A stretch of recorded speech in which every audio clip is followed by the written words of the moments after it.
Come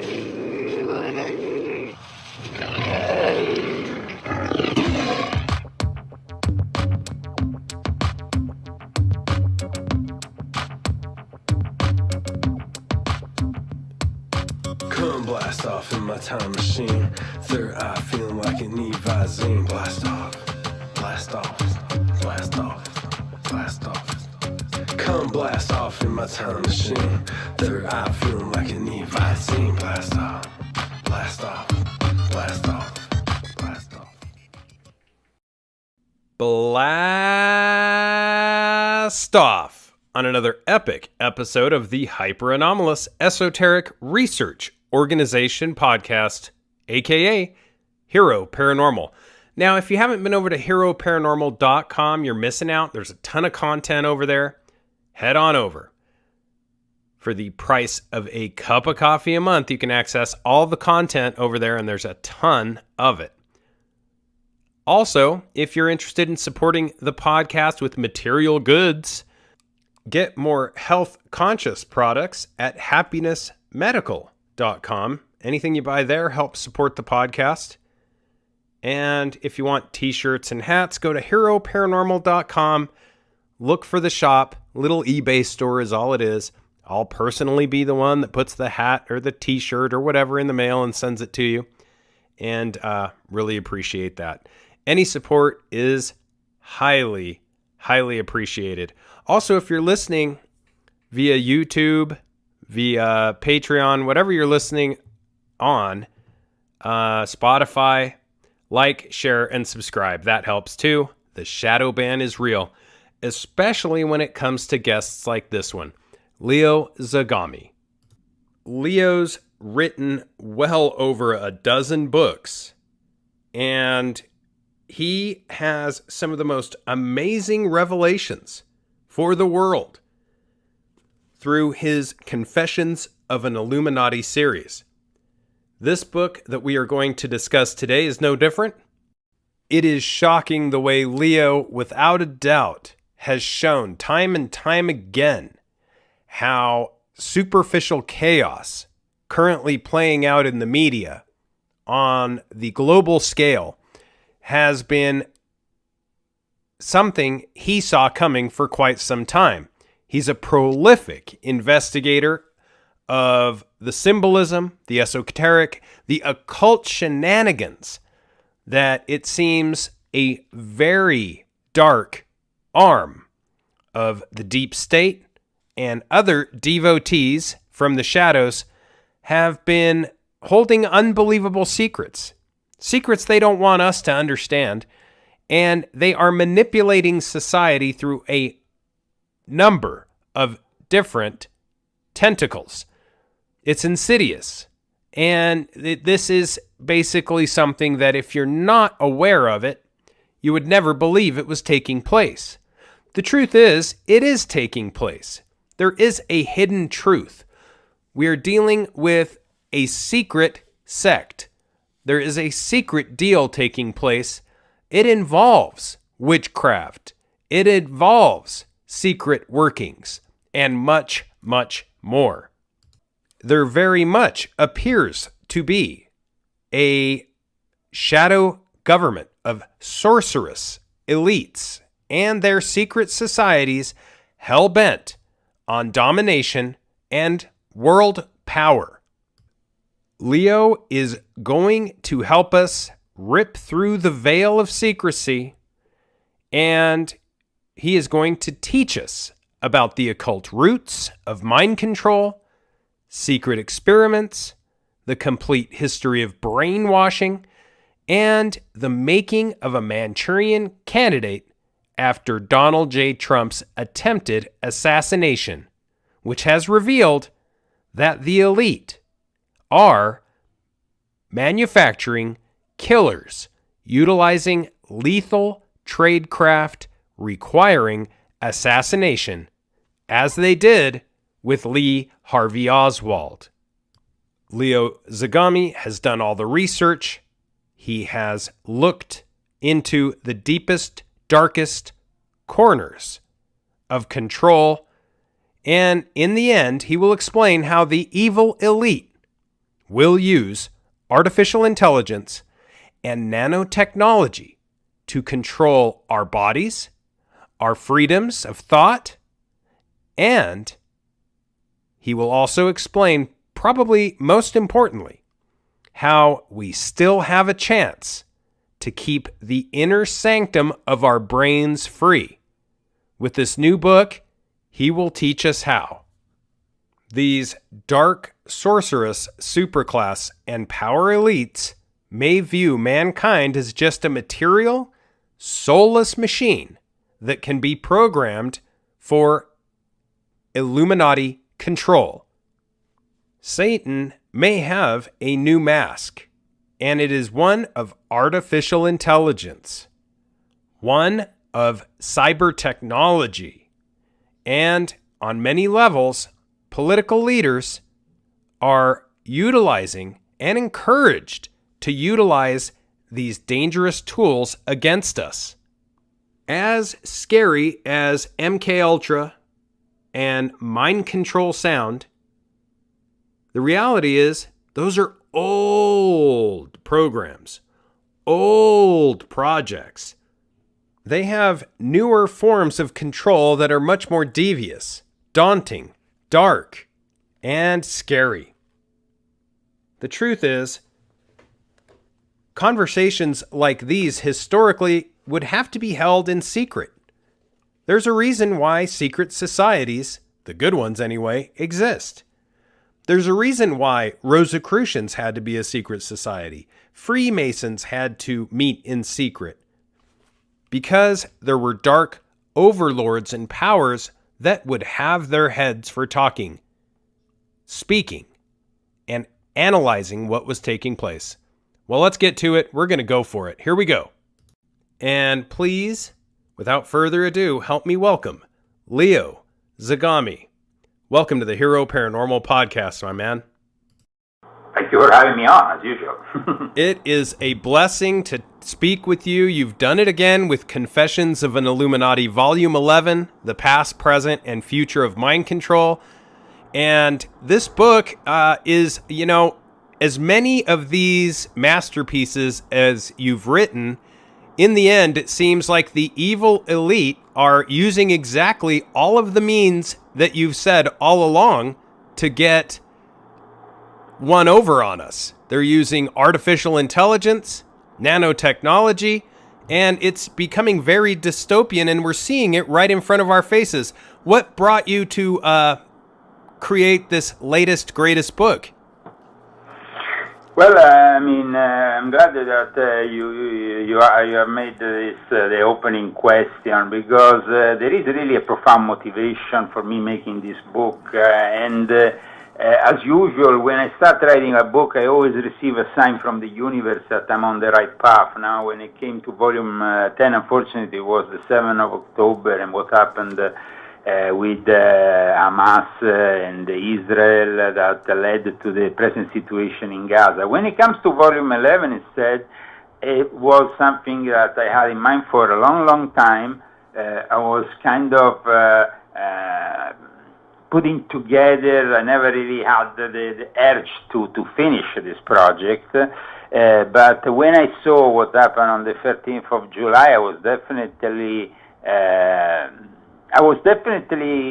kind of brought to the understanding that the universe had also indicated me that a very important topic that had a certain urge, and that is the topic, of course, of mind control, which there is a lot of misunderstanding around it. And I think that with Confessions, as you know, my series is dedicated to facts rather than fiction. I don't really speculate. I base my past volumes on my own experiences and also on internal documents, serious testimonies, and so on. So I wanted to bring this book to my audience, because I feel that the 13th of July we were close to a repetition of something that has been a long-standing pattern in U.S. politics. The lone gunman that kills the president in the case of JFK Kennedy, or his brother Bob Kennedy, or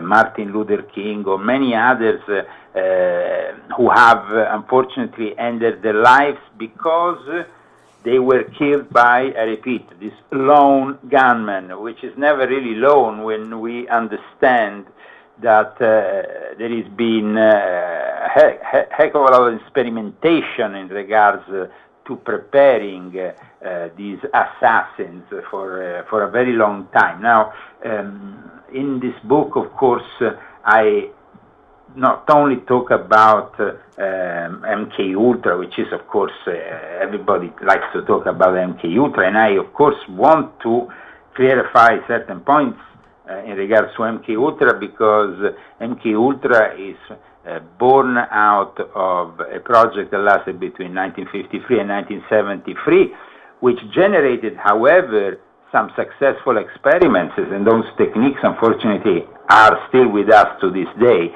But today we have also technology that is even much more insidious, and at the same time, though, still MK Ultra has been an inspiration for those people that deal in the darkest realms of psychology. But then we have also the origins of mind control for political use with Ivan Pavlov, and Ivan Pavlov was the scientist that inaugurated the classical conditioning theory in the Soviet Union. And then, of course, this book is also about PSYOPs, psychological operations, which have a very long tradition. But it's also about the psychology of initiation.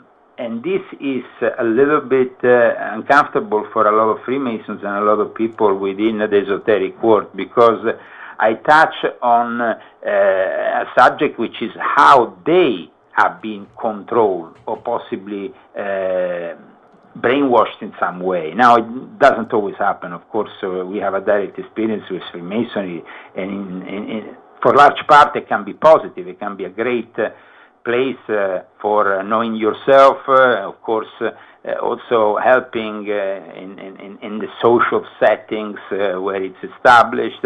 But there is also there a dark side which I've witnessed myself in irregular Freemasonry in particular, and in certain Masonic lodges where the worship of master or those who were in charge were, of course, knowledgeable about mind control. And things took a totally different turn in those kind of setups. So I wanted to also have that included in my book. This book is a book that I think everybody can read, because it's not really only a technical book. It's also a book for those people who don't have maybe a direct experience in the topic of psychology or mental health. And this is also an important part of why I decided to do this book. My father was himself a psychiatrist who had worked for a long time within the realms of mental health, but in the middle of the 70s, he decided to abandon the whole thing. When MK Ultra came to light, he himself had been conducting experiments for them, in participating in Paris, in particular France, for this project. MK Ultra was spread in various countries. It wasn't only, there were a number of sub-projects, and they were spread widely across the whole Western world. I found traces of their experimentation in the Lovisenberg Hospital in Norway, Oslo. I found traces in other parts of Europe, but in France, MK Ultra was definitely a reality that since the early 50s started to, and my father became one of those people who, within this context, made these experiments, and he described them to me. It was, of course, experiments regarding the use of LSD, and my father, of course, liked the idea of experimenting something like LSD, but then, of course, he also saw what happened once the Sandoz laboratories ceased the production of it, and he himself, who wanted to still continue the experiments, though outside of the realms of the control realms of MK Ultra, he found some difficulty because it was not easy to find LSD after Sandoz labs closed down the production. The CIA had bought a certain amount of LSD, a few $100,000, and started these experimentations in a number of clinics, in a number of universities, in a number also of military bases. And so my experience is also a direct experience in a way through my father, through what he told me about it, and also his decision to eventually give up on psychiatry altogether when he saw that it was used in a way that was contrary to his ethics and his morals. Also with the political abuse of psychiatry, which didn't happen only in the Soviet Union, but happened also in the Western world. So this is what happened and what inspired my book. I mean, in the 1960s, of course, I wasn't yet born, but my father moved in France for a couple of years and worked at the Institute of Psychology in the University of Paris on behalf of Project MK Ultra, and I think that also is a very important influence in deciding to write a book that is now #1 in medical experimental psychology and in other important categories on the Amazon bestseller list. That's the truth, and this new book is a #1 new release. Confessions of an Illuminati Volume 11. Definitely pick it up on Amazon, people. It's amazing. You always have your heart and mind on the pulse of the esoteric and the occult shenanigans or trickery being employed by the globalists, New World Order, and power elite that seem to be working from the shadows. Now, these assassins, which we're seeing a lot of them lately, which seem to very much fall under that umbrella of being MK Ultra. In a broader sense, a lot of people don't believe MK Ultra is going on.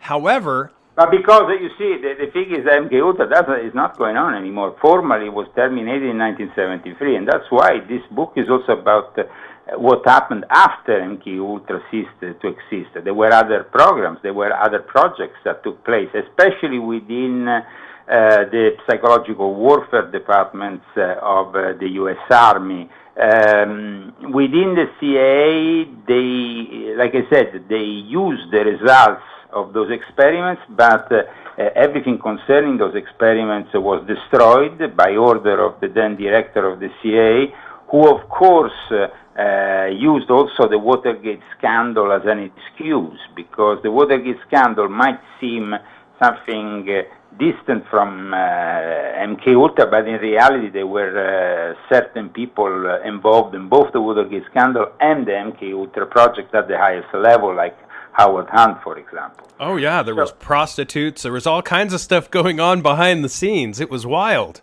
Yeah. And of course, this is about a time experiments that were conducted initially willingly by a number of volunteers that were recruited often within the Army, the Marines, so on. And this, for example, involved people like Lee Harvey Oswald that ended up becoming the classical Manchurian Candidate. The Manchurian Candidate, you see, is also a movie, a novel based on that movie.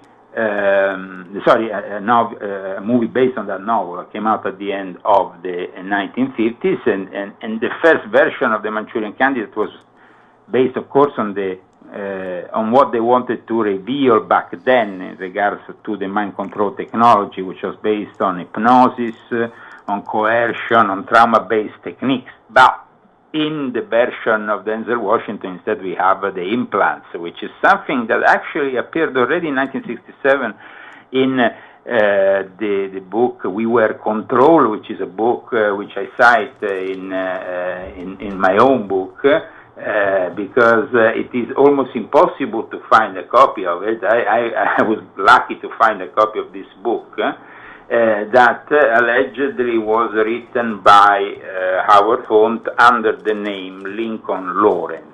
And so I wanted to write about the fact that back in those days, of course, the implants were modest electrodes, but those electrodes already created a triggering system that will push you in a certain direction. You will not have, of course, the detailed map of your brain like they have today with the help of the AI, nanotechnology. And the future of mind control looks really incredibly diabolic, because nowadays they can really bring you to do things that are totally contrary to what you would like. I mean, they can hacking your brain is basically the future of mind control, and it happens also with what they call today cognitive warfare, which is it's kind of like a step further than psyops, because psychological operations are not so personal. They are addressed to maybe a wide group of people, but not to the singular. Yeah, you can be, of course, victim of a direct psyop, but cognitive warfare is even more personal. It kind of it works within the more personal realm. So it is also important to discuss cognitive warfare. I did it in this book, and I don't think many other books have talked up until now about cognitive warfare, because cognitive warfare is something that has been codified, and put together in the last few years. They actually have a headquarters of a command center for this cognitive warfare that is directed by the NATO Innovation Hub, and it's former French officer François Ducluzel who has started this whole project, which is hacking the individual, and that's pretty scary if you ask me. We have, of course, as far as as these people, the understanding that the advances in nanotechnology, biotechnology, information technology, and cognitive science can lead to the hacking of the brain. And this is carried by NATO in a base which is in Norfolk, Virginia, a command center, a cognitive command center where they are improving the organizational skills around these cognitive capabilities that are of paramount importance, considered of paramount importance today by the military organizations that are within NATO. And in my book, of course, I also discuss the Michael Aquino, who I used to know, Michael Aquino, who has definitely left a legacy within the field of mind control, because what they call now cognitive warfare is very much similar to what he was announcing from the very early 80s, in 1980, when he started to publish material regarding his own psychology of victory, his own mind war concept. So we can say that from the 1990s, there was an advent of something different coming together in the realm of cognitive warfare, with the arrival, and psychological warfare, with the arrival, of course, of the internet. Because it all revolves today increasingly around information and communications that, of course, is part of the cyber war, the network modes that are part of today's cognitive warfare. We have the big data that allows us to develop fabulous calculation and analysis performances on a specific subject, simply because maybe he has registered on a number of social networks. So it could target the whole of a nation, human capital, but also a singular person in a very detailed way. And so Michael Aquino retired from active duty just in the early 2000s, and then he republished the essay that made him famous within the psychological operations in November of 2003. And when he republished this paper that he had originally published with Valelli, Valelli, who is now retired, but is also a very known Fox opinionist, Paul E. Valelli, was the one who commissioned this paper entitled From Psyops to Mindworld, the Psychology of Victory.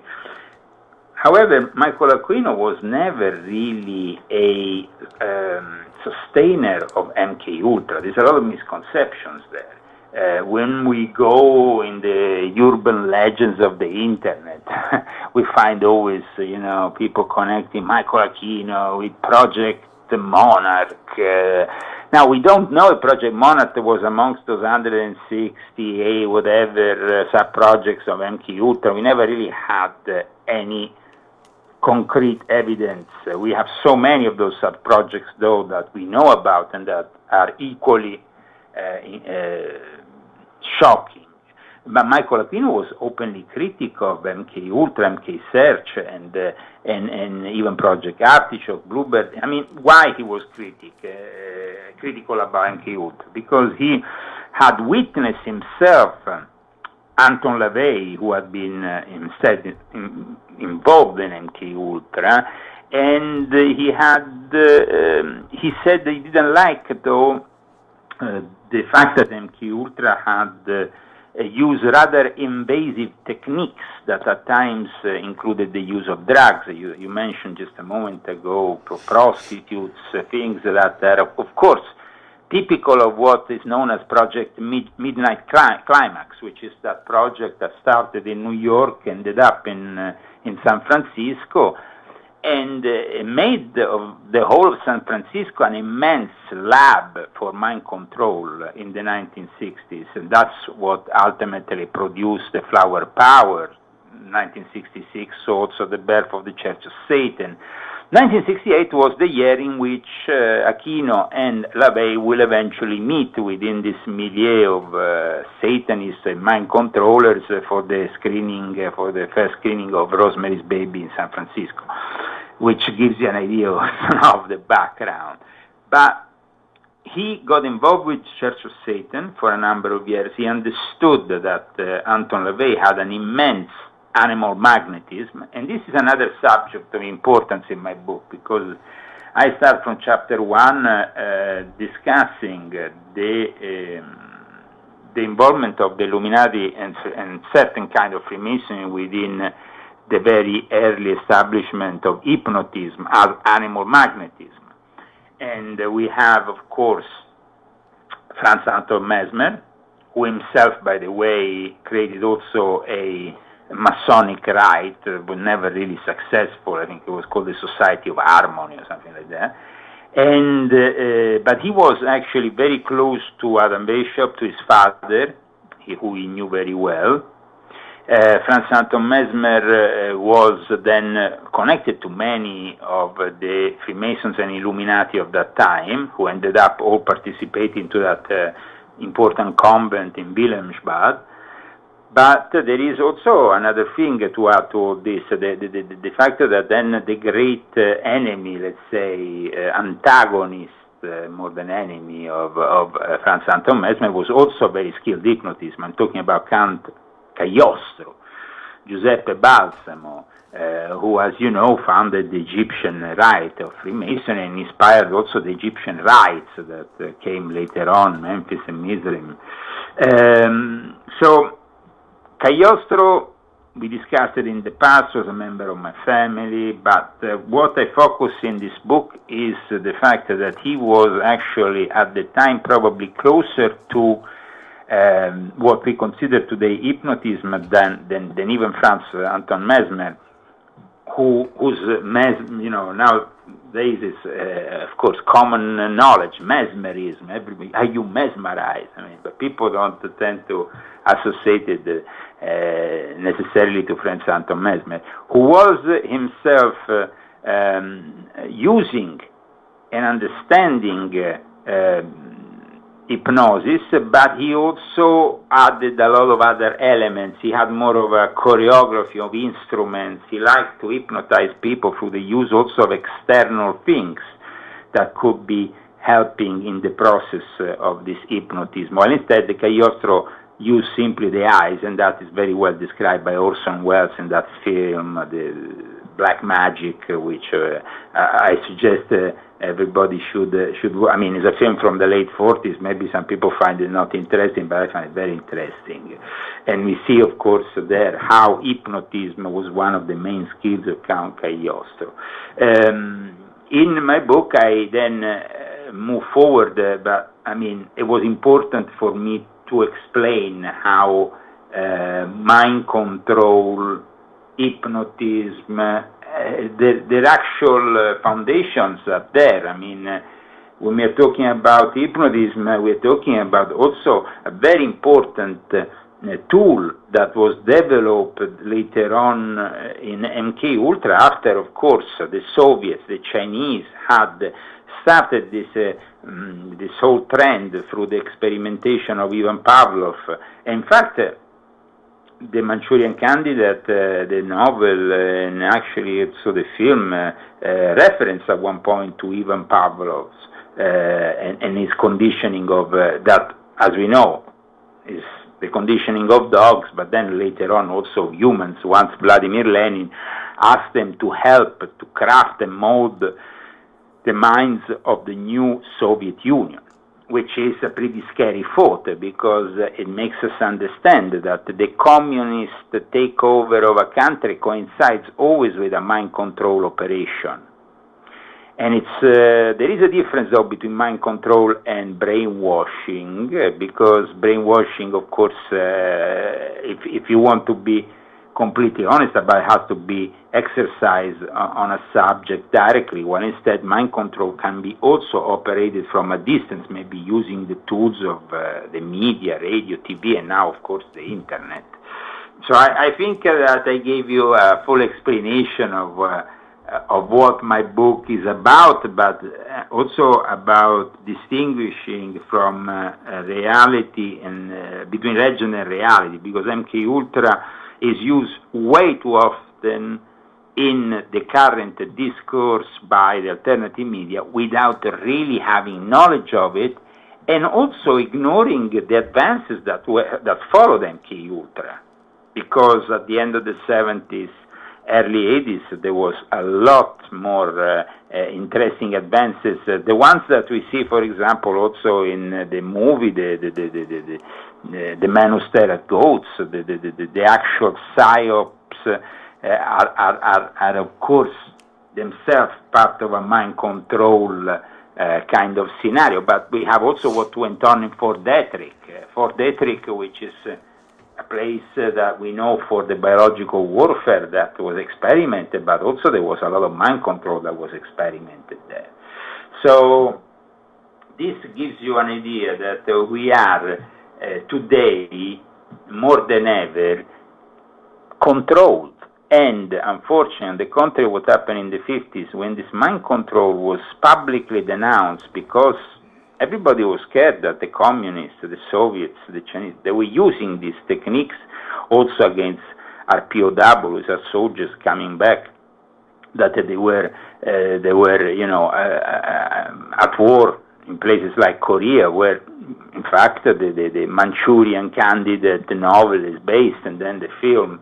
The second one instead is completely different. The one with Denzel Washington, it actually talks about Iraq, which is about Kuwait, a completely different theater of war.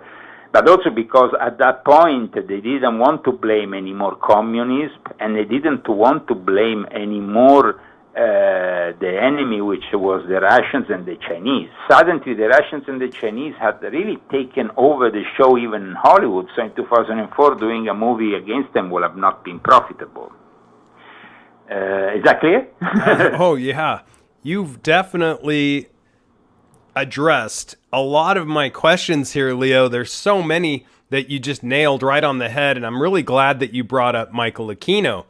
And for those, like you said, MK Ultra is used by everybody anymore, and they're not aware. There's those who say it never happened. There's those who say it's, still happening everywhere. And the truth is somewhere in the middle.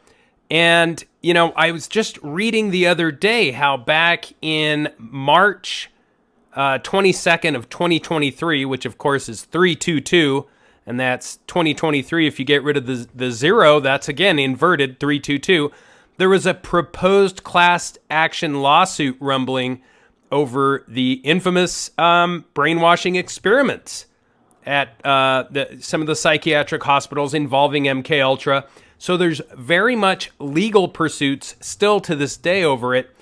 And in a broader sense, you mentioned this, but something similar to MK Ultra. In my book, I talk about these lawsuits and class actions in Canada, but they failed really to nail down the whole thing, because in the end, you see, they always use the clause of plausible deniability. The fact that they conducted these experiments in the first place in Canada when it comes to Subproject 68, which was one of the most evil ones conducted by Dr. Cameron in Canadian territory. They did it on purpose. They knew that after there would be nothing could be done, because retroactively certain laws in Canada were stipulated in a way that didn't really protect them. So yes, there is been definitely a few bucks that have been given to maybe some of the victims, but nothing compared to the suffering and pain that was inflicted. And to this day, Canada is one of the most brainwashed laboratories of the Western world.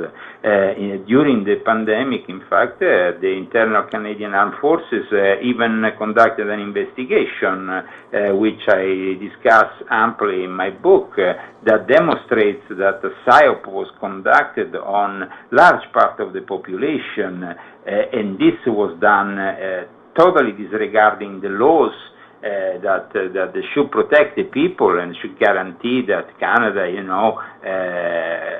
the people in Canada, I mean, they always talk about the fact they have this Canadian Charter of Rights and Freedoms that was completely annihilated by that moment in which, of course, the pandemic took over the show. But I mean, the lack of freedom in Canada is a systemic construction, a fabrication of weak human minds that have coerced the society to blindly follow arbitrary technocratic demands from the New World Order elite. They are brainwashed. That's how it is. And I mean, I'm sorry to say that, because I know we will have probably people from Canada following us, but they know it themselves. Oh, 100%. Yeah. The Canadians are the most outspoken against this, the ones that know what's going on and have their eyes open to it. And in a broader sense, like you said, they're always seeking immunity from these programs, and they get it.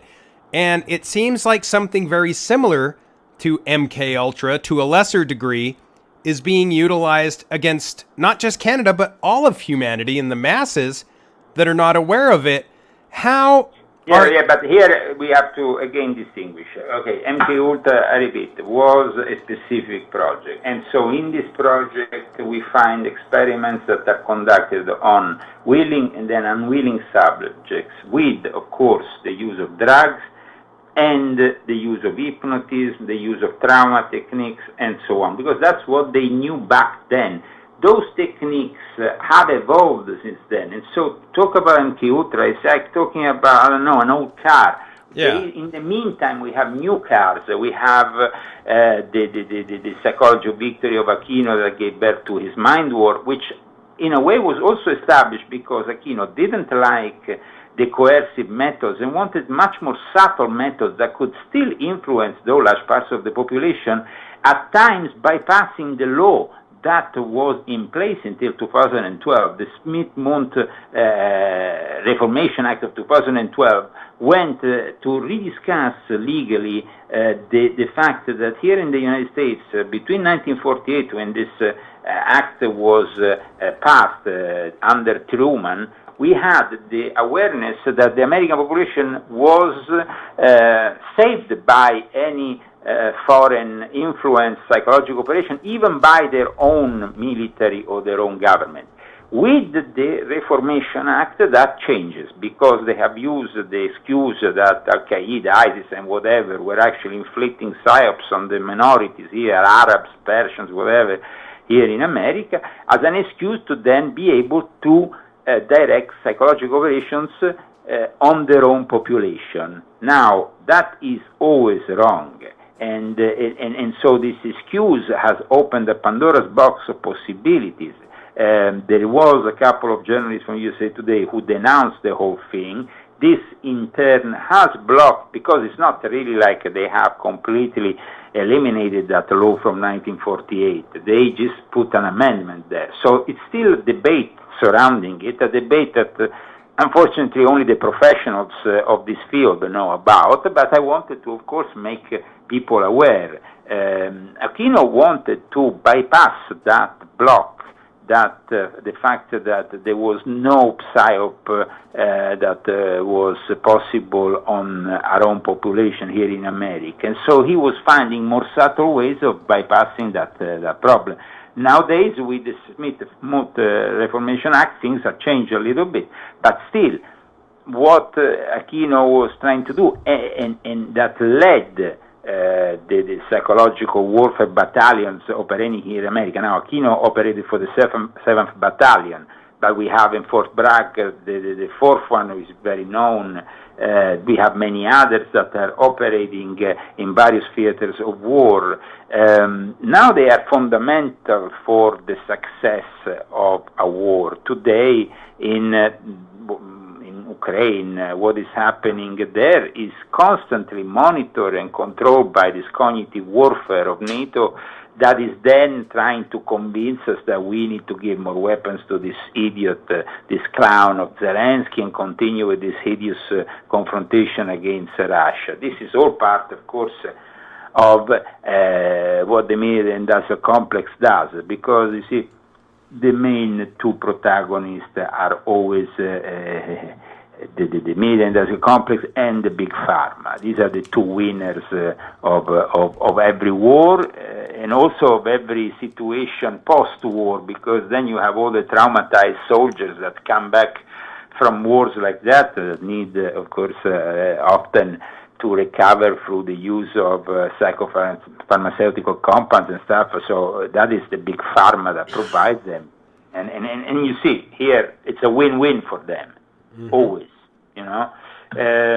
In the work that I have done here, though, because of my personal experience also, because, I mean, people might say, but what is your personal experience? Personal experience is not only the experience I have with my father, but later on, when I challenged the New World Order, the Tavistock experts that locked me up in Italy, who in front of my lawyer said, we work for the Tavistock Institute. That is something that for me was actually quite good, because I finally had evidence that they were not only after me, but in front of my lawyer to admit something like that very boldly. I mean, it was like they were not scared of what they are doing. They, and this is about social engineering. Social engineering is another important part of my book. It's about molding the populations of today, and if anybody tends to bring out a new narrative or a narrative that doesn't fit with their own, he of course becomes a target, like myself. And I was locked up, I was tortured by these people, so I mean, it's not a joke. Yeah, it is not. And they are very good about it. Even in this country, the implementation through the redesign through the Army's 3 special operations branches of psychological operations, special forces, and civil affairs, they have a very multi-phase, broad program that I think Michael Aquino in his book Mind War he revealed the method, right? The revelation of the method. Is there, in your opinion, what can we do as individuals to kind of protect ourselves from being drawn into these brainwashing techniques? Now, during the Obama era, because, you know, Obama is about wokeism, is about diversity, equity, and inclusion, and all that rubbish, he wanted to actually, so that psychological operations, even as a term, psyops, was becoming too known by the vast, the American population started to ask, what is this psychological, what is psy? So during that time, in 2010, he suddenly decided, with his leftist regime, to rename the whole thing. MISO, Military Information Support Operations. Now, since then, this term has been in and out kind of thing, because he placed it, then it was replaced by psychological operation, then it's like they're trying to cover up something that, of course, scares a lot of the population, of the U.S. population, that finds itself with this ghost looming, this ghost in the machine, as they call them, looming over us. And a way to avoid it is to become aware of what they're doing. And like I said, MK Ultra was something of the past, which left a legacy, but then we have to learn about every other thing that was put forward later on. In the realm of mind control, psychotronics was one of the terms used. Then we have, because of John B. Alexander, which, as you know, is another important figure, who was also connected to the Temple of Set and was also a specialist in psychological warfare. We have also the work conducted by the late Stubblebine. These people, they wanted to use more and more the connections of the paranormal with eventual mind war techniques that and mind control techniques that included things like remote viewing and other things. However, like Michael Aquino said, mind control and magic have many similarities, and for him, somebody who was required to use mind war had to be necessarily also somebody with a magician mindset. That is something that he states openly in his Mind War book.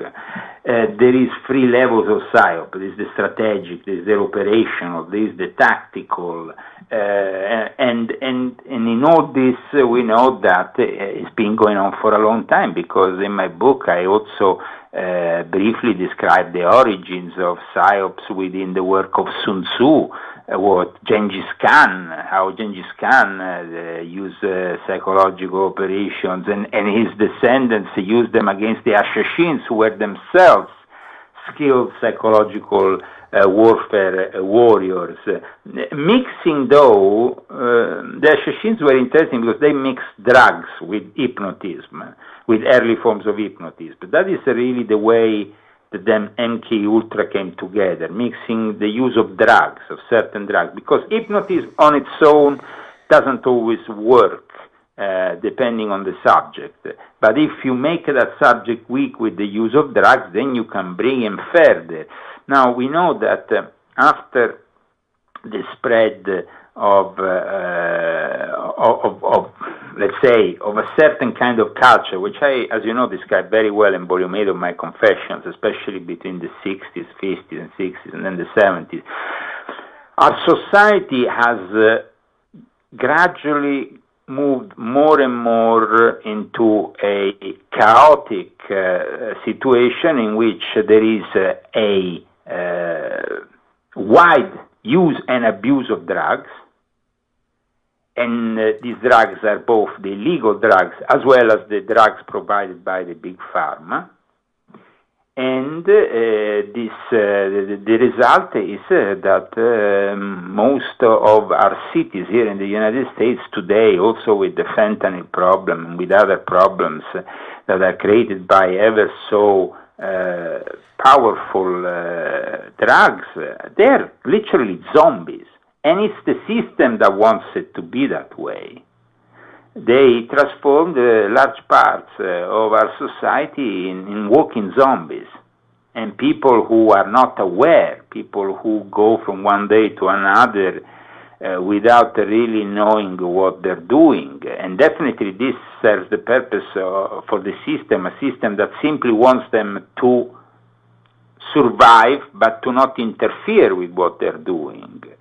Look at the situation here in California with the homeless and everything. That I mean, it's incredible. I mean, even in Las Vegas, it's horrible. Yeah, these people are the victims of this mind control exercise on a massive scale, and so that's why I say MK Ultra doesn't exist since 1973, but the results of those experiments then were used by other organizations also outside of the CIA, also cults, sects that also operated outside of the CIA frame, have been using those techniques.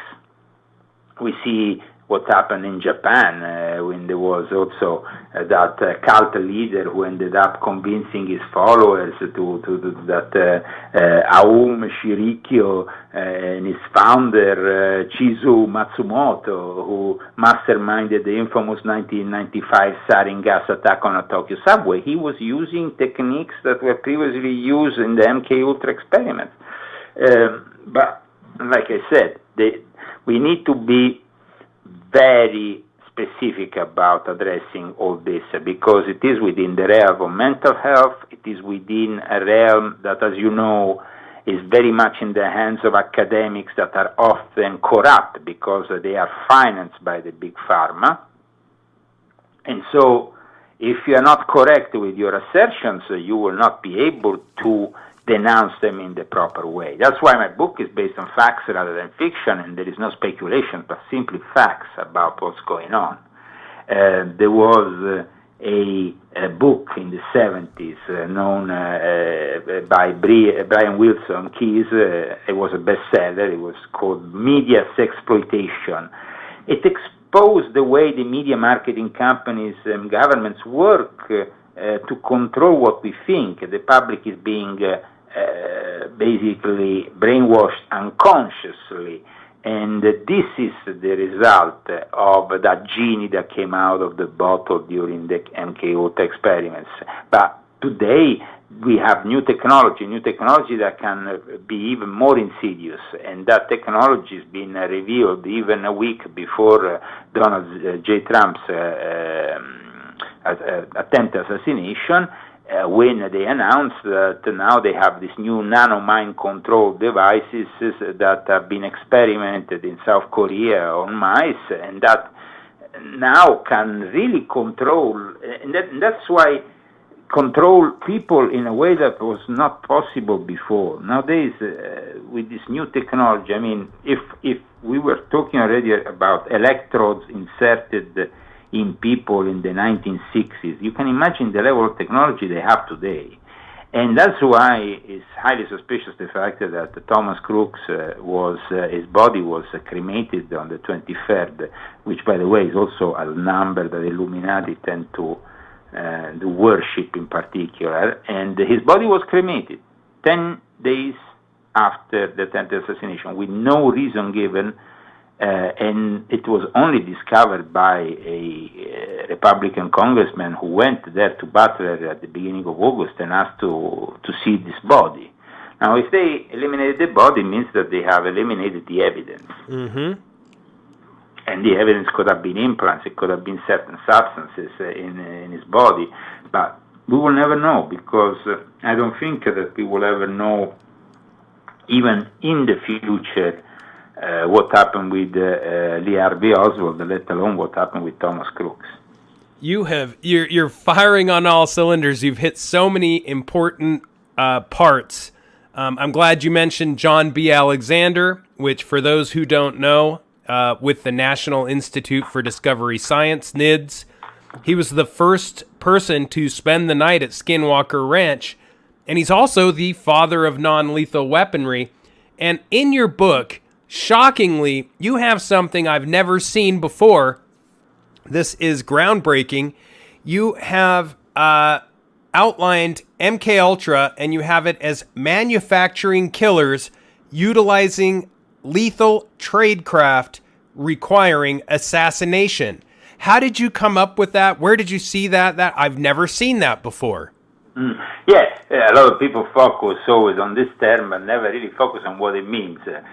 When you go into the few documents that have survived the purge of 1973, you will eventually go across the explanation of this acronym. And so it was surprising for me that not many people focused on it, even if then MK Ultra has been the subject of hundreds and hundreds of books. probably thousands, but nobody really focuses on the actual meaning of the acronym itself. Sometimes the devil lies in the details. Yep, that's the truth. And you've definitely done a number exposing the harrowing plot by the deep state, the globalists, and the power elite in this book.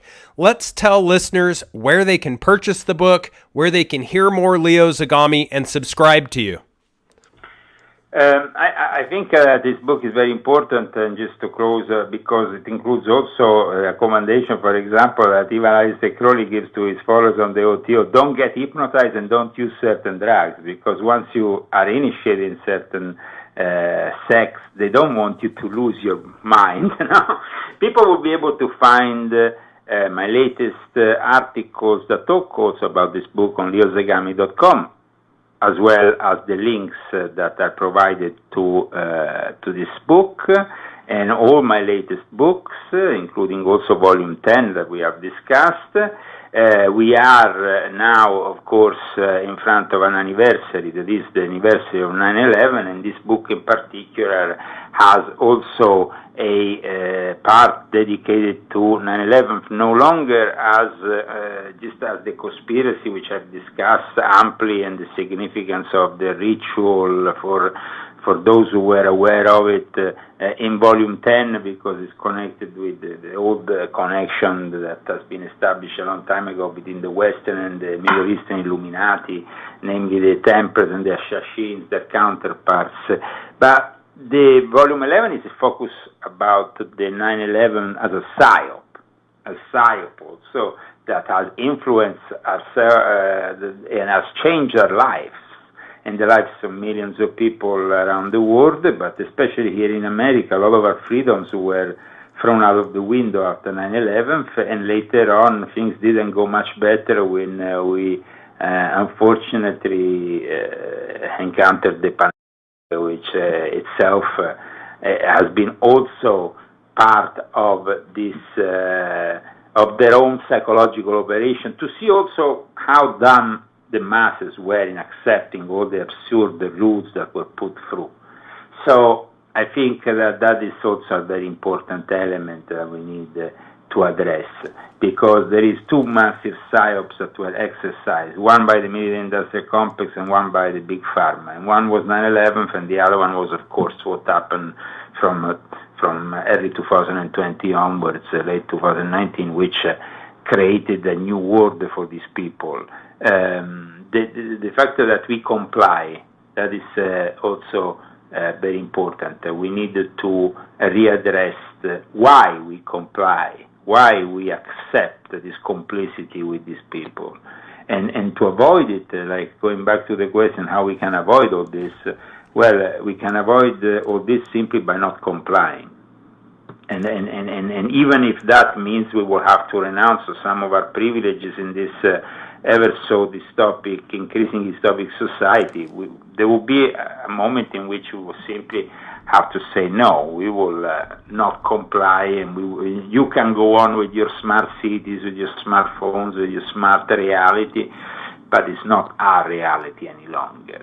So this is about not wanting to participate anymore in their dark persuasion, in their ritual of mass hypnosis that they conduct daily from their media and from their social networks. If Kamala manages to get into the White House, that will be the end of America as we know it, and unfortunately it will be the beginning of what we have seen in the Soviet Union. There will be an extensive use of psychiatry, like the political abuse of psychiatry will become predominant if Kamala wins. Just like in the pandemic, people who decided not to be in line with that in some countries like Italy were picked up and locked up in mental institutes if you talked out against what was happening. So that is really what characterizes the society of today. We have a choice, and this choice is given to us in November, and it's probably the last choice we have, because then if they win, and they might even win using, in a dishonest way. I hope not. I hope we can prevail. I hope that God can prevail, because we will go towards a godless society that will be pretty scary, and it will be very, very much similar to what we encountered in the past with the establishment of the Soviet Union or of the of communist China, which have really destroyed the mindset of people. The Russians are still recovering from it today, but the damage that was done during those decades of communism and the way that psychology and psychiatry were used to condition the people, and it's disgusting, and I hope that we will not fall into this trap here in the United States. Without a doubt. It's shocking. And Leo, I know we're going over a little, but I'm so blown away by how we find these tidbits, for example, about Thomas Crooks, the shooter, and things like, these international encrypted bank accounts on a 20-year-old's phone that I believe there was 3 that came out to over $800,000. They'll let these breadcrumbs out to the media, and then no follow-up. No more is found out about it.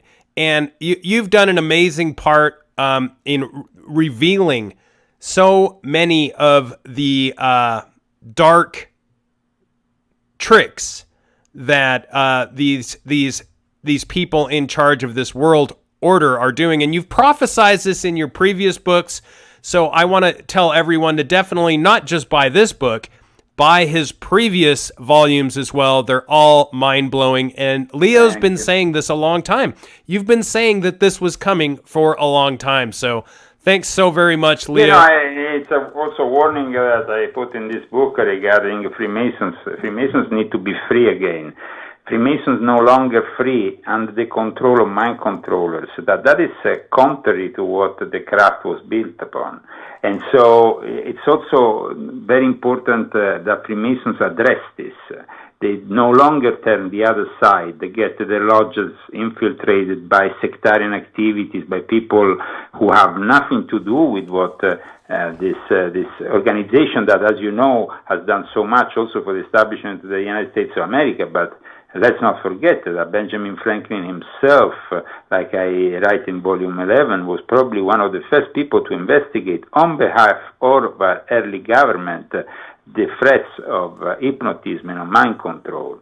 And if we don't do that today, we will have people that are basically coming out of these lodges completely with the wrong idea, and also brainwashed left, right, and center. Freemasonry was not only about knowing thyself and giving you teachings within the mystery schools traditions. It was also about being free. The name says it, free. But at the moment, the conditioning, just watch the Grand Lodge of California, where there is the former Grand Master opening criticizing Trump. There is people that you can't even go in a lodge wearing a MAGA hat. They will surround you and treat you, and probably they will throw you out of the lodge. We are talking about not complying, and if Freemasonry complies with all this, it's no longer free. Amen. Amen to that, brother. And thank you so much for doing all you do. I can't wait to talk with you again, and have a very blessed day, Leo. God bless you all, and we speak soon. Ciao, Ryan, and send my regards to your beautiful family. Man, breaking it down like no one can. It's really amazing how his earliest works on secret societies and the esoteric, the occult, and a very dark plot by some in the government has been outlined and come to reality. I've followed Leo for some time, and his earlier books very much addressed what is taking place now. I personally believe that our founding fathers and the Constitution of the United States, that creation was divinely inspired. And speaking of the founding fathers, Benjamin Franklin once said, "Those who would give up essential liberty to purchase a little temporary safety deserve neither liberty nor safety." Let's not forget that. Thanks so much for listening in. Definitely support Leo Zagami and have a very blessed day. Keep your eyes to the skies, feet on the ground, but don't forget to take a look around.